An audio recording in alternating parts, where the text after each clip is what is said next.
ნებისმიერი მანიფესტი უნდა შეიცავდეს შინაარს, ხო, რომელიც ჩვენ არ გვინახავს. მაგრამ მიხეილ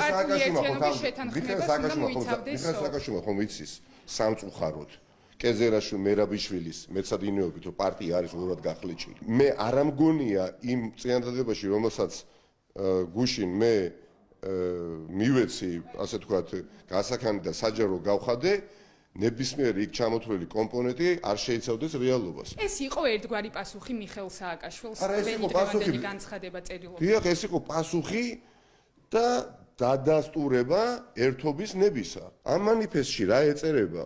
როდესაც იქნება შესაძლებლობა რომ გავეცნოთ, აქედან გამომდინარე შემეძლება მე პასუხი გაგცეთ. ანუ გადაწყვეტილი ჯერ არ გაქვს მოაწესრიგება. არაფორმალური მართლობა უნდა დასრულდეს პარტიაში.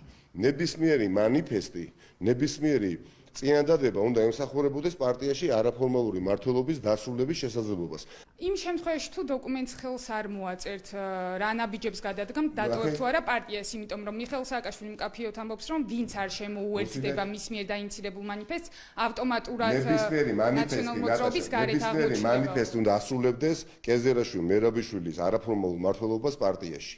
თუ ნებისმიერი მანიფესტი ამ შესაძლებლობას აჩენს, ბუნებრივია ჩემი ხელმოწერა იქ იქნება. მაგრამ არაფორმალური მმართველობა პარტიაში უნდა სრულდებოდეს და ნაციონალურ მოძრაობის ამომრჩევლების ნება უნდა იყოს ასახული პარტიის მიერ წარმოებული პოლიტიკაში.